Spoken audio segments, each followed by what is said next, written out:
Hey everyone, how's it going? It is I, the real Randy Chavez, coming at you today with a Veve, OMI, GrumpyCat update video. Guys, if you're new, welcome. If you're not, welcome back. I love you all. Everyone say hello to Dashie. Hello, Dashie. Commenting, liking, and subscribing is a free way to help support the channel. Non-free ways are Patreon and smashing that super thanks button down below. And join YouTube membership and get those perks. Also, wraithx.eth domain name. So there's a couple things going on today. We'll start with the OMI. Maybe we should start with the GrumpyCat. No, we'll start with the OMI. We've had a pretty good day so far. I know a lot of people have gone on and said, oh, hey, OMI's kind of a stable coin, wishy-washy, it's not doing too much, and that may be true. However, for the last couple of days, we're up 2.1% over on the day.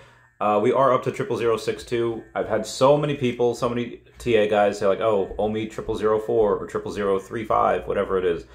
I think the lowest it got to was 00055. I'd like to think this is a pretty good support line, so I have no issue buying down here. Starting on Friday, I will be buying more OMI and more GrumpyCat. I will split everything down the middle. You all know exactly how much I love OMI. 90-ish% of my entire net worth is in OMI. Now, why am I splitting that between GrumpyCat? Because right now, GrumpyCat, on a Spaces that's currently going on, I do have something to do tonight. I was on the Spaces for a bit, so I won't be able to go and wasn't there for too long, so I have to make this video quick as well. GrumpyCat Coin community engages with a tier 1 US litigation law firm. I don't know any other, I don't know crypto projects in general that are like, have millions and millions of dollars going into them that have done that. But GrumpyCat did. So yeah, this is really exciting. Everything is going step-by-step process for the entire way. It's super low market cap. I think it's like, it's less than $7 million market cap. You know, even if on Friday, because we have a space on Monday, everyone and their sister is going to be there. They're going to have at least one big announcement, but probably two, maybe even more. And on that, you're probably going to see the price pump. And, you know, to quote Jordan Belfort, my only regret is that I didn't buy more. And obviously, I'm not telling you guys what to do. This is just what I'm doing. But hopefully on Friday, if it doesn't pump too much, I'll be able to go and buy a little bit more, again, along with OMI. Talking about everything in these spaces with all these amazing people, you know, originally I said I would take some out at $30 million market cap. I don't know if I'll do that now. And again, I don't need these funds like to survive. It's just, you know, hey, I want to take some out and then, you know, maybe buy some more Veve stuff or more OMI stuff, whatever. But you know, 172 million OMI, I kind of have enough. You know, I don't know if I necessarily need to go and get more. Do I want more? Absolutely, you can never have enough OMI. But for GrumpyCat, this is one of those things that could have the potential to do a 100x. You know, not in like 2 years, like I think OMI can, year and a half, whatever. But could potentially happen. Again, it's meme coin season. Anyway, part of the reason why I had to wait until Friday to do so is because I blew the last chunk of money that I have on a number 43 Luke Skywalker. Rare. I have the lowest set now in all of Veve that you can get, because the number 41s for rare, ultra rare, and secret rare, and the number 42s, rare, ultra rare, and secret rare, are with 6 separate owners. So yeah, that is a those probably aren't getting done for a long time, and if they do, it'll cost a blue bloody fortune. It had cost me about $5,700 to complete this set. I would not sell it for any less than 20K, and that's right now. Bull market can go much, much higher than that. Outside of that, I did also get the number 47 and 48 rare. So I have 3 out of the 9 sub 50 Luke Skywalkers for the rare. The number 41, 42, 43, 44 are locked up. And so are obviously the 47, 48, because I own them. And my good friend Ernie had bought the number 49. So the only ones that could possibly be bought right now are the numbers 45 and 46. I do want them, you know, because I have 47, 48, so I'd love the 46. I'd love to get that, you know, kind of 3 in a row. If I can, great. If not, no big deal. Again, right now I have no money left, so if it pops up, by all means, have at it. Actually, I apologize. Mr. 41 has the number 45. So only the number 46, wherever it may be, that is the only one that's possible to get. Thought that was really, really interesting. I also have the number 92 and 94. I listed those at $6,900. I'm gonna come out nice down below the 69. Those obviously I don't expect to sell. They won't sell. You know, you have, I think, 2 rare Luke sub 100s under $1,000, and that's it. And the rest are 1,000 and over. So it's, yeah, pretty crazy. Anyway, moving on. I literally just had Mr. 41.e say, I have the number 45 rare Luke. I literally, that just happened. That just happened. Anyway, some other things going around here. Some people had to take a look at the Immutable X data for Veve and decided, you know what, I want to take a look at some of these grails. How many of these grails are locked up? Because remember, we did have David Yu say anywhere between 900,000 and 1 million accounts are locked up due to botting activities. And those accounts have at least 1 collectible in it. Some have quite a lot in it.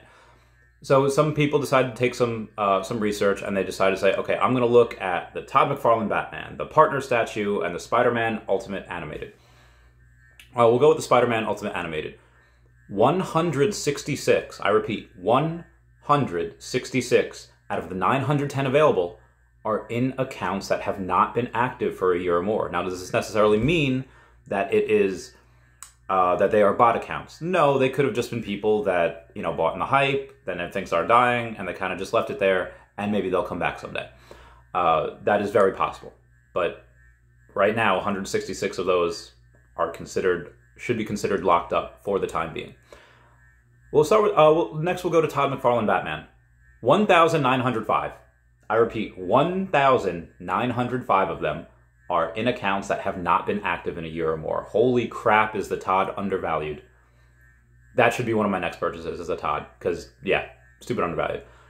But the reason why I might not get a Todd and might go for a Partner statue is because out of the 4,333, or 4,243, because, you know, Veve keeps 90, out of those, we have 707 of them that are completely locked up. Not including Dr. Profit's 400 that he has.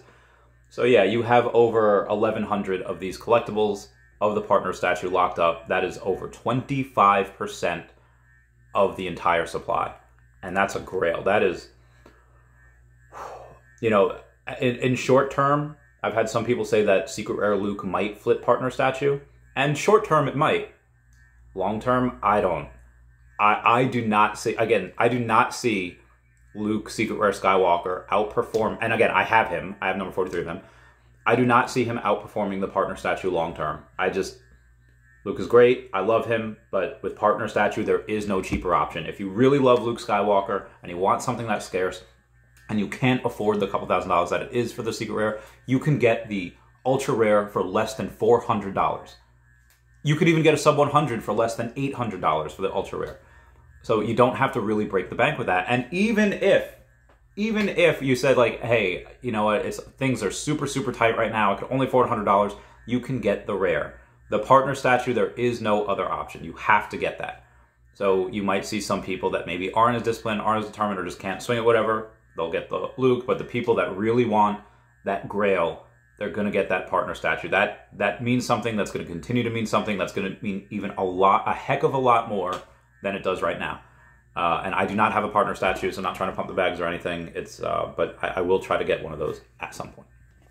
Mr. MC1 says, hi Veve, low quantity drops should be for users with a minimum of 20 to 25 collectibles. That way you can call it collectors with heart without favoring whales. When people see 0 collectible users get these limited quantity drops, it does upset collectors. He's talking about the mermaid, the Little Mermaid drop that we had yesterday, the posters, which I thought was great. You had, $15 per one, and then you had outside of $15 per one, they were very scarce. But again, you had a lot of flippers, you had a lot of bots in there. And I think that would be I think what he's talking about is a really great way to say, oh, hey, have 20 of these collectibles, whatever. And they don't have to be anything crazy. You could buy 20 stamps, and it would cost you, I don't know, like less than $60. Cost you like $50-something. So I think that's a really good idea. And if you can do that, great. It just incentivizes people to collect and hodl other things. Comment down below if you think that's right or not.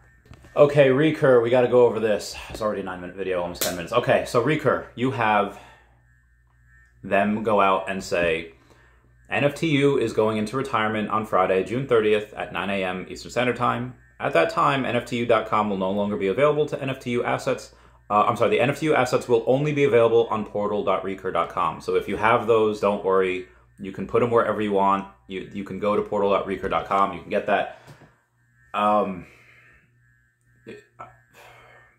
People were saying, guys, it's only, and these are fans of Recur, so keep that in mind.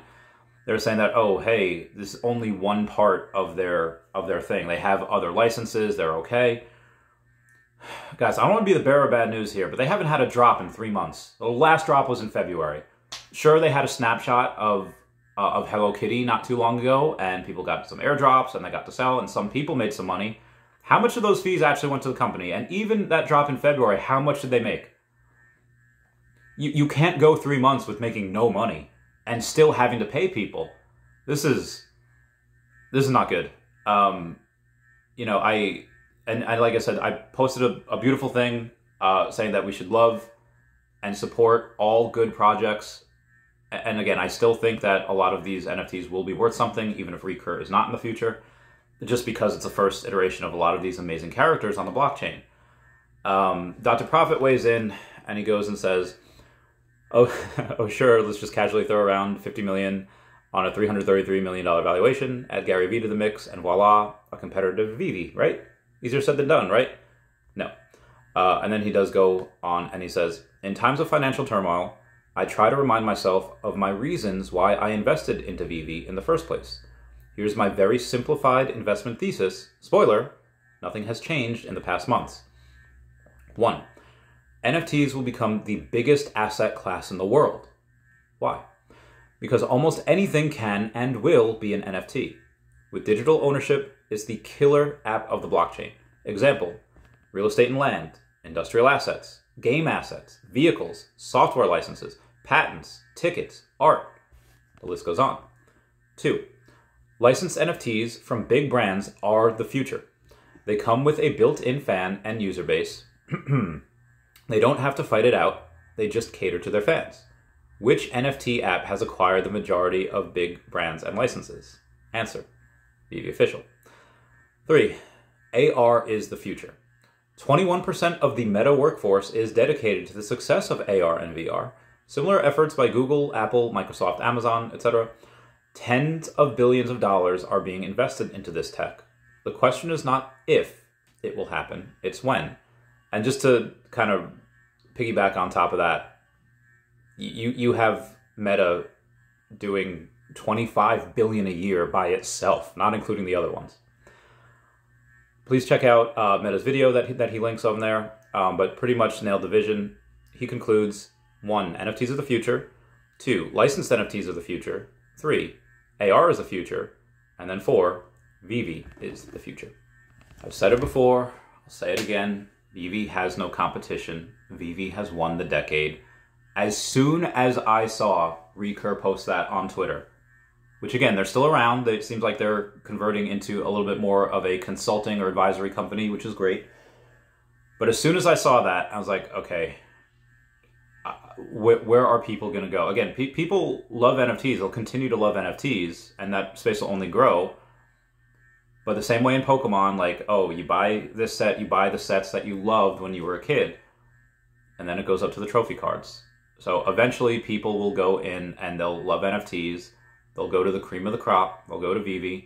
And as soon as that was over, I bought Luke number 47. I'd had Luke number 48. I bought that number 47 because of that. I was like, this is very undervalued. So I did. And that number 47 was for $1,500. Number 48 I bought was for $1,300, I believe. The number 49 was purchased by a buddy of mine, who's a whale that I advise. And he just says he got bumped up to MCP level 84, got 3 million points. That is impressive.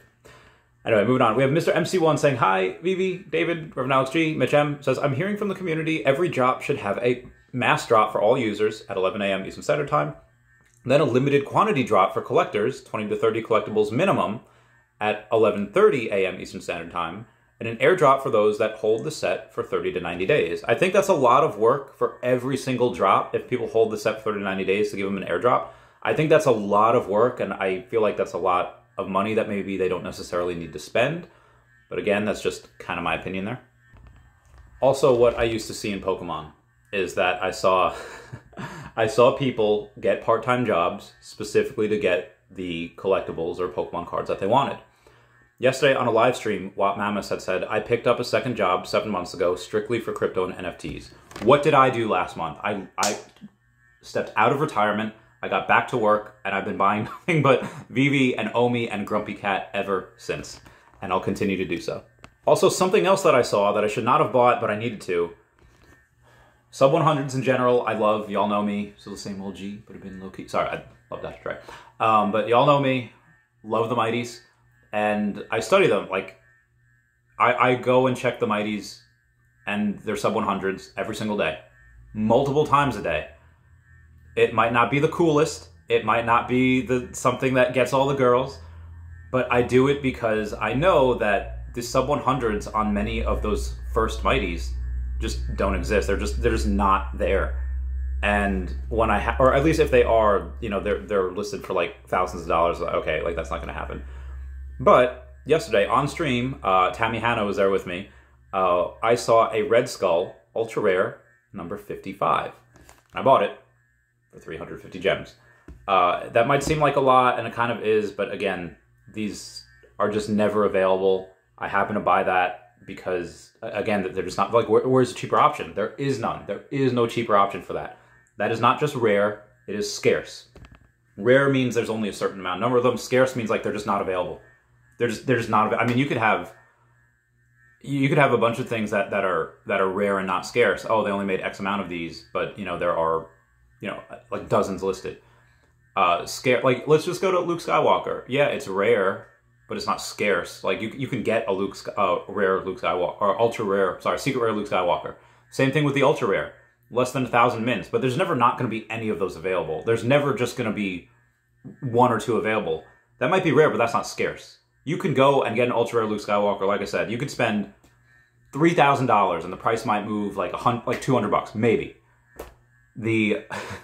Something like a sub 100 early Marvel Mighty, I mean, anything sub 100 is rare because there's only 59 of them, but it's scarce. There's no others out there. There is one listed for like $40,000. Nobody's going to buy that. That's stupid. Anyway, moving on. Also, yesterday, when we had a GrumpyCat, I forgot to mention this before, when we had a GrumpyCat space, we had 1,100 people there. And that's when I happened to take the photo. There was actually more.